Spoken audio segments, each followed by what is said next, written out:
안녕하세요. 여러분의 무릎 건강을 책임지는 연세건후병원 정호원 원장입니다. 오늘 다뤄볼 주제는 전방 십자인대 파열에 대해서 전반적으로 한번 말씀을 드리고 구체적인 내용은 그 다음 영상에서 다시 이야기 나눠보려고 합니다. 일단 전방 십자인대는 무릎에서 대퇴골 외측에서 시작해서 경골 중앙 부위로 향하는 무릎의 전방 안정성을 담당하는 인대라고 보시면 됩니다. 후방 십자인대에 비해서 전방 십자인대는 조금 더 길기 때문에 자주 많이 다치는 인대 중에 하나로 알려져 있고, 전방 십자인대는 무릎의 전방 안정성을 담당하기 때문에 무릎이 앞으로 밀릴 때 전방 십자인대가 다칠 수 있습니다. 가장 흔한 건 사실 이제 무릎을 회전시키는 피봇 운동 시에 과한 장력이 걸릴 때 쉽게 다치는데요. 예를 들어서 축구나 테니스 같은 무게중심이 발에 실린 채로 회전하게 되는 그런 활동 중에 쉽게 다칠 수 있습니다.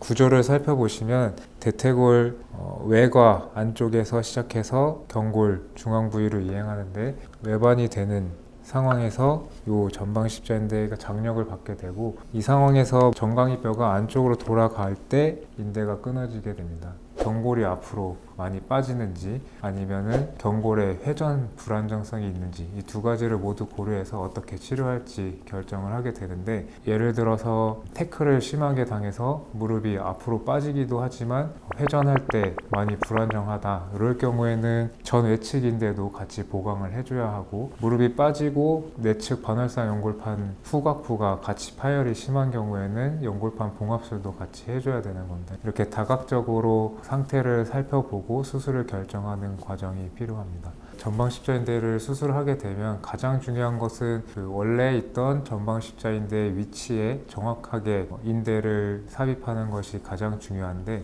이것을 정확하게 이행하기 위해서는 인대가 통과하는 터널의 위치가 정확하게 자리를 잡는 것이 중요하고, 관절경을 통해서 정확한 위치를 보는 것이 중요합니다. 그리고 원래 있던 인대를 전부 다 제거하는 것이 아니고 어느 정도 남겨둬서 이 삽입한 인대화 과정을 거치도록 하는 것이 좀 더 튼튼하고 견고한 인대 회복을 바랄 수 있을 것입니다. 그래서 외래에 오셔서 궁금해 하시는 것 중에 하나가 동종건을 사용하는 것이 좋은지 자가건을 사용하는 것이 좋은지에 대해서 많이들 물어보십니다. 기본적인 대답은 자가건이 조금 더 회복이 좋다, 자가건이 조금 더 생착률이 좋고 재수술로 가는 확률이 조금 더 낮다고 알려져 있습니다. 무조건 좋다는 것은 아니고, 자가건을 채취했을 때의 두께나 길이, 이런 것들도 고려를 해야 되고, 활동성이 어느 정도나 되는지, 앞으로 활동을 얼마나 할지, 그런 것들을 좀 고려해서 활동량이 많은 젊은 남자 환자분들의 경우에는 자가건을 추천을 하고 있습니다. 하지만 좀 젊고 활동성이 낮은 여성분들의 경우에는 동종건을 사용을 해도 큰 차이가 없다는 연구 결과를 바탕으로 동종건을 추천을 드리고 있고요.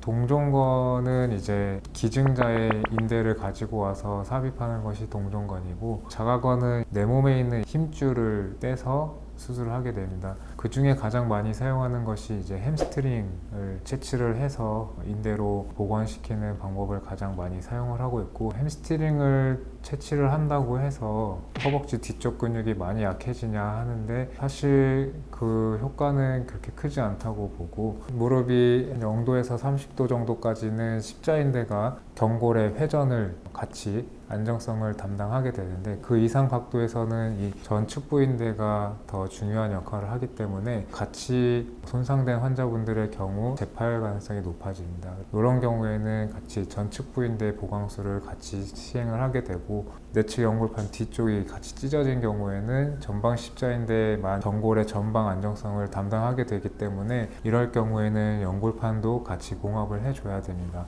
전방 십자인대 수술은 하나의 수술이 아니고 다방면으로 같이 고려해야 할 것들이 많은 수술이라고 생각을 합니다. 그래서 오늘은 일단 전방 십자인대 파열과 치료 방법에 대해서 전반적으로 한번 살펴보았고, 추후 영상을 통해서 수술 방법을 조금 더 자세하게, 그리고 재활 과정을 조금 더 자세하게 이야기해 보려고 합니다.